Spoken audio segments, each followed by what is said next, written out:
খেলা হবে, চরম চরম ঢাক, শুটিয়ে লাল করে দেব, এইসব ডায়লগ এখন আর শোনা যায় না, আর যাবেই বা কী করে। এই ডায়লগ যার, তিনি তো তিহার জেলে বসে, মানে অনুব্রত মণ্ডলের কথা বলছি। আর তাকে যদি কেউ সব থেকে বেশি মিস করে থাকেন তাহলে সেটা হলেন সাজিদ খান। কিন্তু কেন? আর কেই বা এই সাজিদ খান? 1 বছর 6 মাসে টানা জেলা ছাড়া জেলবন্দি অনুব্রত মণ্ডল, মন খারাপ সাজিদের, কিন্তু কেন? আসলে সাজিদ খান অনুব্রত মণ্ডলের মিম বানিয়ে কখনো খবরের শিরোনামে উঠে এসেছেন, কখনো ব্যাপক ভাইরাল হয়েছেন, এমনকি বহু অর্থ উপার্জন করেছেন। একই সঙ্গে ডাক পেয়েছিল অনুব্রত মণ্ডলেরও, তার পাশে বসে অনুব্রত মিম করেছিল। ওই সময় দেখা গিয়েছিল কেষ্টকে একগাল হাসি মুখে, আর এখন সেই সব একেবারে অতীত। সাজিদ একেবারে হুবহু নকল করতে পারে অনুব্রত মণ্ডল এবং মদন মিত্রের কণ্ঠস্বর, বিশেষ করে চমকদার ডায়লগগুলো। আজ তাক বাংলার মুখোমুখি হয়ে কি বললেন সাজিদ, শুনুন। একদা একসময় অনুব্রত মণ্ডলের মিমিক্রি করে সোশ্যাল মিডিয়া থেকে ব্যাপক পরিমাণে মুনাফা অর্জন করত বোলপুরের কাশীপুরের বাসিন্দা সাজিদ খান। অনুব্রত জেলে, তাহলে সাজিদ খান কাকে নিয়ে বা কাদের নিয়ে মিমিক্রি করছে? একেবারে কি সাজিদ খান বিলুপ্তি হয়ে গেল নিজের ফেসবুক বা ইউটিউব পেজ থেকে? তা হয়নি। কিন্তু এই মুহূর্তে আজ তাক বাংলায় স্বাগত সাজিদ খানকে। এই মুহূর্তে রয়েছে সাজিদ খান। সাজিদ খানের থেকেই আমরা জেনে নেব যে সাজিদ খান কাদের নিয়ে এখন মিমিক্রি করছে এবং অনুব্রতর জায়গা কি তারা নিতে পারছে, তার যে সোশ্যাল সাইট পেজ রয়েছে কতটা সাড়া পাচ্ছে। সাজিদ, তোমায় একটা প্রশ্ন করছি, যেটা হচ্ছে অনুব্রত মণ্ডল জেলে যাওয়ার পর কতটা তুমি বিপাকে পড়েছো? হ্যাঁ, অবশ্যই। অনুব্রত কাকা যাওয়ার পর তো কন্টেন্টের অভাব হয়েছে, প্রতি সপ্তাহে হয়তো আপডেট দিতে পারি না। এখন আগে হয়তো মাসে 5টা করে ভিডিও ছাড়তাম, এখন সেখানে 2 বা 3টে ছাড়ি। ওই জন্য রিচটা একটু ডাউন হয়েছে ইউটিউবে ভিডিও ছাড়ার উপর রিচটা নির্ভর করে। অনুব্রত কাকা যখন ছিলেন তখন কন্টিনিউ আপডেটটা থাকতো ইউটিউবে, কন্টিনিউ। অনুব্রত মণ্ডলের কোন ডায়লগ সবচেয়ে বেশি ভাইরাল হয়েছিল? অনুব্রত মণ্ডলের কোন ডায়লগ সবচেয়ে খেলা হবে ডায়লগটা মনে আছে। তাহলে খেলা হবে একটু শুনুন।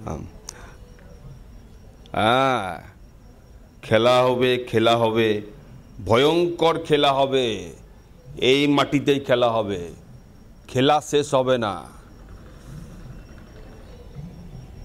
এখন বর্তমানে আপনি কারকে নিয়ে মিম করছেন?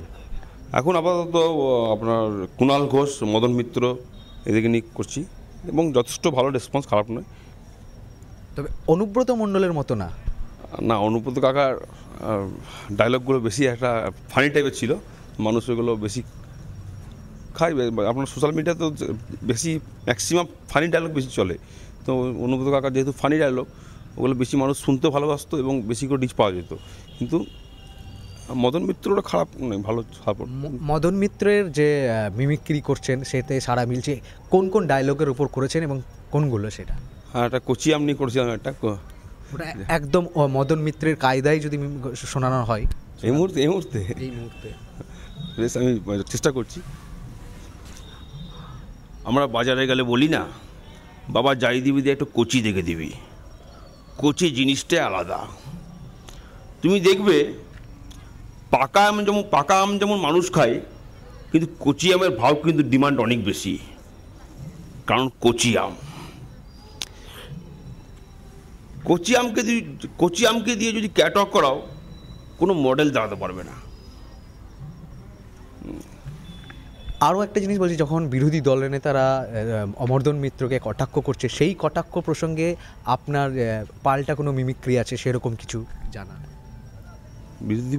বিরোধী দলনেতারা যখন আপনাকে কটাক্ষ, মানে মদন মিত্রকে কটাক্ষ করছে, সেই কটাক্ষের প্রসঙ্গে মদন মিত্রের যে উত্তর, সেই একবারে মদন মিত্র কায়দায় যদি উত্তর দেন। আমার মনে পড়ছে যে আমি একদিন যাচ্ছিলাম রাস্তার দিকে মেদিনীপুরের, তো শুভেন্দুর বাবা আমাকে মদের অফার দিয়েছিলেন। তো প্রথম মদ আমি জীবনে আমি প্রথম মদ খেয়েছিলাম, সেটা শুভেন্দুর বাবা খাইয়েছিল। খেয়ে তো আমি বমি করে দিয়েছিলাম। রাজনৈতিক নেতাদের নিয়ে মিমিক্রি, আর এই মিমিক্রিকের জন্য কোথাও কখনো বিপদ বা কোনো বিপত্তি বা বাধা বিপত্তি এসেছে আপনার? হ্যাঁ, মিমিক্রি করতে গিয়ে 2-1বার বাধা বিপত্তির সম্মুখীন হয়েছিলাম আমি। তবে এখন সবাই বুঝতে পেরে গেছে যে আমি ওনাদেরকে ছোট করার উদ্দেশ্যে নিয়ে ভিডিও করি না, জাস্ট একটা অভিনয়, ওনাদের ডায়লগগুলো নিয়ে অভিনয়ের মাধ্যমে সেটা মানুষকে আনন্দ দিই। ওনাদেরকে এবং ডিসক্লেমার লেখাই থাকে যে এটা কেউ সিরিয়াসলি নেবেন না, ব্যাপারটাকে পলিটিক্যাল নেবেন না, সেটা লেখাই থাকে ডিসক্লেমারে। বর্তমানে যে সোশ্যাল মিডিয়া থেকে আপনার আর্ন হচ্ছে, একটা বেকার যুবক, সোশ্যাল মিডিয়া থেকে বর্তমান আধুনিক সমাজে সোশ্যাল মিডিয়া থেকেও আর্ন করা যায়, তো এই আর্নটা করে কি সত্যি তোমার সংসার হোক বা তোমার জীবন জীবিকা চলছে? হ্যাঁ, আপাতত সোশ্যাল মিডিয়া খুব বড় একটা প্ল্যাটফর্ম, ইউটিউব, ফেসবুক, যাদের ফলোয়ার্স বেশি আছে, সাবস্ক্রাইবার বেশি আছে, তারা অবশ্যই আনলিমিটেড সুযোগ আছে এখান থেকে, যদি তারা কন্টিনিউ কাজ করতে পারে।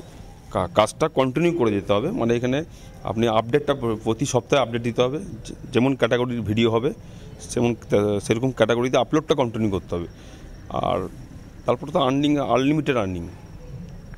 আপনার ভিডিওতে দেখা গেছে যে রিপোর্টারও থাকে একজন, মানে কেন, মানে এই বিষয়টাকে কেন রিপোর্টারকেও অ্যাড করা হয় কেন? রিপোর্টারকে অ্যাড না করলে ব্যাপারটা, আমার যে এক্সপ্রেশনগুলো সেগুলো কাকে দেবো আমি?